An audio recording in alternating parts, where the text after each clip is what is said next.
Auzubillahiminash-shaytanir-rajeem. Bismillahir-rahmanir-rahim. Assalamu alaikum wa rahmatullahi wa barakatuh. This is Muhammad Talha Shahid, student of pharmacy, third prof, evening shift, section B. The topic of my presentation is urine microscopic findings in urinalysis. So before starting my topic, I would like to present a tafsir and translation of few ayat of Surah Kahf. Bismillahir-rahmanir-rahim. Surah Kahf, ayat number 7 and ayat number 8. बिस्मिल्लाहिर्रहमानिर्रहीम इन्ना जअलना मा अलल अर्दि ज़ीनतल लहा लिनब्लुवहुम अय्युहुम अहसनु अमला। बेशक हमने ज़मीन पर मौजूद चीज़ों को ज़मीन के लिए ज़ीनत बनाया ताकि हम इन्हें आज़माएं कि इनमें अमल के एतबार से कौन अच्छा है। इस आयत में अल्लाह ताला ने ज़मीन पर मौजूद चीज़ों को ज़मीन के लिए ज़ीनत बनाया है, जिसमें हैवान, मादनियात, नहरें, पहाड़, जो भी चीज़ें इस दुनिया को खूबसूरत बनाती हैं उन तमाम चीज़ों के बारे में ये कहा गया है कि इन चीज़ों को ज़मीन के लिए खूबसूरती का बाइस बनाए, ज़मीन के लिए ज़ीनत बनाए। और इन सब को बनाने का मकसद इंसान को आज़माना है कि कौन इस दुनिया की खूबसूरती और ज़ीनत में नहीं पड़ता और कौन जो है वो अमल के एतबार से बेहतर होता है, कौन तक़वा इख्तियार करता है और कौन उन चीज़ों से जिनको हराम और ममनू करार दिया गया है उनसे बचता है। व इन्ना लजाइलूना मा अलैहा सईदन जुज़ा, और बेशक जो कुछ ज़मीन पर है हम इसे खुश्क मैदान बना देंगे। इस आयत में अल्लाह ताला ये फरमा रहे हैं क़यामत का एक ज़िक्र है और इस बात का ज़िक्र है कि इस दुनिया को एक दिन फ़ना हो जाना है। जो कुछ इस ज़मीन पर मौजूद है वो ख़त्म हो जाएगा और इस दुनिया की मोहब्बत में इंसान को नहीं पड़ना है। इसकी मिसाल इस तफसीर में यूँ दी गई है कि कोई शख्स एक मेहमान बन के किसी मेज़बान के घर जाता है और वो मेज़बान उसकी खिदमत के लिए जो है वो अपने घर को सजा के रखता है, उसके लिए तरह तरह के खाने पेश करता है और उसके आराम और आसाइश के लिए जो है वो भरपूर बंदोबस्त करके रखता है। लेकिन वो मेहमान इन चीज़ों को देख के इस बदगुमानी का शिकार हो जाता है कि शायद ये सामान मैंने अपने साथ लेकर जाना है, और जब वापसी का वक्त आता है तो वो काफ़ी ज़्यादा जो है वो नादिम होता है, रंजीदा होता है, शर्मिंदा होता है कि ये मेरे साथ क्या हुआ। इसी किस्म की मिसाल कुछ हम इंसानों की है कि जो इस दुनिया में आसाइश को, आराम को और इस दुनिया की ज़ीनत और ख़ूबसूरती को देख के उलझ जाते हैं और इसकी लालच में गिरफ़्तार हो जाते हैं, और यहाँ तक कि वो वक्त आ पहुँचता है कि जब हमारी मौत का वक्त सर पे आ पहुँचता है और फिर सिवाय पछतावे के हाथ कुछ भी नहीं आता। तो इस आयत से कि जो कुछ ज़मीन पर ऐसे खुश्क मैदान बना देंगे, ये हमें एक चीज़ बावर कराई जा रही है, याद दिलाया जा रहा है कि इस दुनिया में जो कुछ है ये सब फ़ना हो जाना है। हदीस नबी सल्लल्लाहु अलैहि वसल्लम मोहसिनों का शुक्रिया और उनके लिए दुआए खैर के हवाले से हज़रत अबू रज़ियल्लाहु तआला अन्हु से रिवायत है कि रसूल अल्लाह सल्लल्लाहु अलैहि वसल्लम ने इरशाद फरमाया कि जिसने एहसान करने वाले बंदे का शुक्रिया अदा नहीं किया गोया इसने अल्लाह का भी शुक्रिया अदा नहीं किया। इसी हवाले से हज़रत उसामा बिन ज़ैद रज़ियल्लाहु तआला अन्हु से रिवायत है कि रसूल अल्लाह सल्लल्लाहु अलैहि वसल्लम ने फरमाया, जिस आदमी पर किसी ने कोई एहसान किया और उसने उस मोहसिन के लिए ये कह के दुआ की कि जज़ाकुल्लाह खैरा, अल्लाह ताला तुमको उसका बेहतर बदला और सिला अता फरमाए, तो गोया उसने दुआया कलमे ही के ज़रिए उस शख्स की भी पूरी तारीफ़ कर दी जिस शख्स ने उसके ऊपर एहसान किया। Okay, moving towards the topic microscopic findings in urinalysis. So basically the topic was urinalysis, और हमारा जो यूरिन सैंपल एनालिसिस होता है ये दो पार्ट्स में डिवाइड होता है। First of all macroscopic analysis और माइक्रोस्कोपिक एनालिसिस। मैक्रोस्कोपिक एनालिसिस में हम उन तमाम चीज़ों का जिक्र करते हैं कि जो हम नेकेड आई से ऑब्जर्व कर सकते हैं, जैसे सैंपल का कलर, सैंपल की appearance, all the chemical test जो हम करते हैं, ये सब माइक्रोस्कोपिक एनालिसिस में आते हैं। तो topic I will be discussing today is microscopic analysis, उन चीज़ों को जिनको ऑब्जर्व करने के लिए हमें माइक्रोस्कोप की ज़रूरत पड़ती है या हम उनको नेकेड आई से ऑब्जर्व नहीं कर सकते। So first of all urine microscopic findings, lab technician और डॉक्टर जब ऑब्जर्व कर रहे होते हैं यूरिन सैंपल को, माइक्रोस्कोपिक एनालिसिस कर रहे होते हैं या माइक्रोस्कोप में ऑब्जर्व कर रहे होते हैं, तो बेसिकली जिन चीज़ों को हम ऑब्जर्व कर रहे होते हैं उनमें सेल्स होते हैं, सेल्स फ्रेगमेंट्स होते हैं, urinary cast, mucus, bacteria, germs, crystals. अच्छा, फर्स्ट ऑफ ऑल सेल्स में हमारे पास रेड ब्लड सेल्स आ जाते हैं। तो अगर यूरिन सैंपल में वैसे तो रेड ब्लड सेल्स की प्रेजेंस एक एबनॉर्मल है, लेकिन अगर elevated number of red blood cells urine sample में प्रेजेंट हो तो ये एक तरीके से आइडेंटिफिकेशन करते हैं किसी यूरिन ट्रैक्ट इन्फेक्शन या यूरिन किडनी इश्यूज़ की तरफ। लेकिन बहरहाल ये एग्जैक्टली हम नहीं आइडेंटिफाई कर सकते कि जो रेड ब्लड सेल्स के नंबर एलिवेटेड है या जो ब्लड प्रेजेंट है उसकी क्या वजह है। समटाइम्स कंटेमिनेशन भी होती है, जैसे हेमोराइड्स या वेजाइनल ब्लीडिंग की कंटेमिनेशन होती है और वो जो ब्लड होता है वो आपके यूरिन सैंपल में आ जाता है। तो आप डिस्टिंग्विश नहीं कर सकते सिर्फ रेड ब्लड सेल्स के एलिवेटेड नंबर से कि आइदर ये किसी यूरिनरी ट्रैक्ट इन्फेक्शन या डिजीज़ या किडनी डिजीज़, ब्लैडर डिजीज़ की तरफ की वजह से ये एलिवेटेड नंबर्स है, या किसी किस्म की कंटेमिनेशन होगी जो कि हेमोराइड्स या वेजाइनल ब्लीडिंग के फॉर्म में हो सकती है।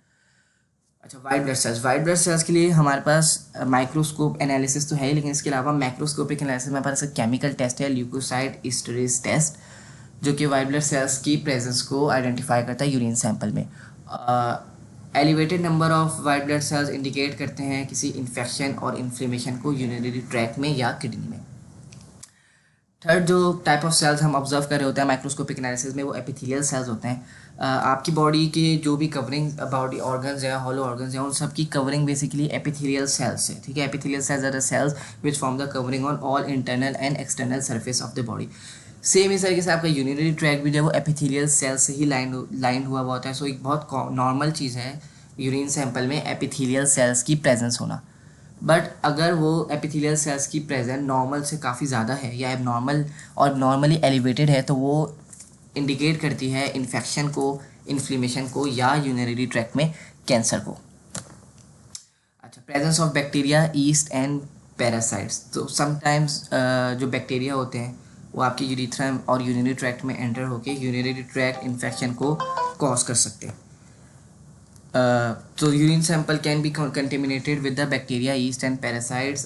पीपल जिनको वेजाइनल ईस्ट इन्फेक्शन होता है, वहाँ पे जो वो ईस्ट की प्रेजेंस आपके माइक्रोस्कोपिक एनालिसिस में शो हो रही होती है। इसके अलावा trichomonas vaginalis is a parasite, जो कि उन पीपल में उन लोगों में फाउंड होता है जिनको STI या वेजाइनल ईस्ट इन्फेक्शन होता है। This is how epithelial cells, trichomonas, vaginalis, RBCs and WBCs appear when we are doing a microscopic analysis of urine sample. So under the microscope, this is how we observe epithelial cells and cells, red blood cells, white blood cells. Okay, now moving forward, what's urinary casts? Urinary casts are tiny tube-like particles which are basically formed by the protein which is released by kidney cells. There are certain types of casts which are produced and which might be present in your urine sample, which are totally normal, but there are some certain types of urinary cast which indicate kidney issues. Majority of the urinary casts are normal and they are usually present in the urine sample, but there are some specific types of cast. There are different types of cast, for example hyaline cast. So the presence of such types of urinary cast indicates the kidney issues or disease. Why do we need urine analysis? So आपके जो health care providers हैं या doctors हैं वो आपको urine analysis का order बहुत सारी रीजंस की वजह से दे सकते हैं, जिनमें से सबसे पहला और मोस्ट इंपॉर्टेंट रीज़न है कि अगर पेशेंट जो है वो सिम्टम्स शो कर रहा हो किसी डायबिटीज़ की या किडनी डिजीज़ की। फॉर एग्जांपल आपका एक पेशेंट है और वो कुछ सिम्टम्स ऐसे एक्सपीरियंस कर रहा है जो इंडिकेट कर रहे हैं kidney disease, for example kidney pain या डायबिटीज़ को इंडिकेट कर रहे हैं, तो उनकी कंफर्मेशन के लिए आप यूरिन एनालिसिस की तरफ जाते हैं, माइक्रोस्कोपिक यूरिन एनालिसिस की तरफ जाते हैं, जहाँ पे अगर एलिवेटेड नंबर ऑफ RBCs या ग्लूकोज लेवल हाई जो है वो फिर हमें इस डायग्नोसिस में आसानी प्रोवाइड करता है कि हम डायबिटीज़ या किडनी डिजीज़ को डायग्नोस कर सकते हैं। उसके अलावा यूरिनरी ट्रैक्ट इन्फेक्शन को डायग्नोस करने के लिए भी यूरिन एनालिसिस ऑर्डर किया जाता है। जब पेशेंट हॉस्पिटल में एडमिट होता है तो आपके क्योंकि सारे लेवल्स को चेक एंड बैलेंस रखना होता है, उस वक्त भी यूरिन एनालिसिस ऑफनली किया जा रहा होता है। सर्जरी से पहले एज अ प्रिपरेटरी चेकअप जो है वो यूरिन एनालिसिस किया जाता है। एक नॉर्मल अगर आपका चेकअप हो रहा होता है तब भी यूरिन एनालिसिस की ज़रूरत पेश आ सकती है। अच्छा, प्रिपरेशन ऑफ यूरिन एनालिसिस में यूरिन एनालिसिस से पहले दो चीज़ें बहुत अहम हैं, दो प्रिकॉशंस हैं जिनका ख्याल रखना ज़रूरी है। नंबर 1 कि आपने फ्लूइड की एडिक्वेट सप्लाई ली हुई हो, मतलब ताकि आप जो है एक adequate sample of urine provide कर सकें। बहुत ज़्यादा अगर फ्लूइड इनटेक होगा तो वो भी मतलब बहुत ज़्यादा एक्सेसिव अमाउंट ऑफ वाटर अगर आपने ड्रिंक किया हुआ होगा तो उससे भी यूरिन एनालिसिस की रिजल्ट्स पे अफेक्ट हो सकते हैं और इनएक्यूरेट रिजल्ट्स आ सकते हैं। सो सजेस्ट ये किया जाता है कि 1 to 2 extra glasses of fluid का जो है वो इनटेक किया जाए। इसके अलावा अगर आप कोई सप्लीमेंट्स या मेडिकेशंस ले रहे हैं तो वो आप बहुत इंपॉर्टेंट है कि आप अपने डॉक्टर को इस हवाले से आगाह करें कि ये ज़्यादा मेडिकेशंस आई एम टेकिंग, क्योंकि बहुत सारे मेडिकेशंस या supplements, for example vitamin C supplements, metronidazole, riboflavin, anthraquinone, laxative, methocarbamol, इनका बहुत इफेक्ट होता है आपके यूरिन सैंपल पे, यूरिन के ऊपर। तो अब ज़रूरी नहीं है कि कोई डिज़ीज़ हो, लेकिन आपका यूरिन सैंपल ये शो कर रहा हो कि भाई ये इस डिज़ीज़ है, और वो इस वजह से हो, उन सैंपल्स उन मेडिकेशंस की वजह से जो आप ले रहे हैं। सो इट्स बेटर कि आप अपने डॉक्टर को पहले से इन्फॉर्म करें कि ये वो मेडिकेशन है जो मैं ले रहा हूँ या मैं यूज़ कर रहा हूँ। Some other drugs can affect your result as well, so tell doctor about any substance patient use before doing a urinalysis. Okay, collection of samples. So collection of sample के टाइम पे जो एक ख़ास हिदायत patients को अक्सर दी जाती है वो दी जाती है clean catch urine sample. Clean catch urine sample basically वो सैंपल होता है जिसमें आप अवॉइड करते हैं किसी भी किस्म की कंटेमिनेशन को, जो आपके यूरिनरी एक्सक्रीटरी ऑर्गन है उन पे मौजूद बैक्टीरिया की कोई कंटेमिनेशन ना हो आपके यूरिन सैंपल के लिए। उसके हवाले से जो प्रिकॉशनरी मेजर्स होते हैं वो इस स्लाइड में मेंशन है। अच्छा, अब हमारे हैं, अच्छा इसके अलावा जो यूरिन सैंपल कलेक्शन का दूसरा मेथड है वो हमारे पास है कैथेटर ब्लैडर मेथड, जिसमें आप कैथेटर ब्लैडर के अंदर इंसर्ट करके यूरिन सैंपल की कलेक्शन करते हैं। अच्छा, रिजल्ट्स, जो यूरिनालिसिस के रिजल्ट्स होते हैं उनकी डिफरेंट इंटरप्रिटेशन होती है, और एबनॉर्मल यूरिनालिसिस की सूरत पे फॉर एग्जांपल अगर एलिवेटेड नंबर ऑफ आरबीसीज के हो रहे हैं, एलिवेटेड नंबर ऑफ डब्ल्यूबीसीज के हो रहे हैं, तो सोलिली यूरिनालिसिस की बेसिस पे कभी भी कोई डिजीज़ डायग्नोस नहीं की जाती, बल्कि प्रेफर ये किया जाता है कि उसके बाद मज़ीद टेस्ट किए जाते हैं, उसके बाद कोई डिजीज़ है वो डायग्नोस की जाती है। क्योंकि बहुत सारी रीजंस की वजह से भी, जैसे हमने पहले डिस्कस किया, फॉर एग्जांपल अगर आरबीसीज जो है वो ज़्यादा है तो वो contamination of blood from menstrual या विजाइनल या हेमोराइड्स की वजह से भी हो सकता है। ज़रूरी नहीं है कि वो किसी यूरिनरी ट्रैक्ट इन्फेक्शन, डिजीज़ या इंजरी की वजह से ही हो। In general, the greater the concentration or level of the atypical substance, such as high levels of glucose or red blood cells, more likely that there is a medical condition that needs treatment. Again, providers rarely use urinalysis tests alone to diagnose condition. Instead, urinalysis results can provide helpful insight and help point providers in the right direction towards the diagnosis. So, high levels of glucose और red blood cells या किसी भी abnormal level की सूरत में सोलिली यूरिनालिसिस पे diagnose नहीं किया जाता, मज़ीद टेस्ट, लेकिन यूरिनालिसिस एक डायरेक्शन देता है कि आपको मज़ीद किस टाइप के टेस्ट की तरफ जाना है या आप किस टाइप की डिजीज़ के सिम्टम्स शो कर रहे हैं। अच्छा, if one of the urinalysis abnormal, it does not necessarily mean that patient have a medical condition.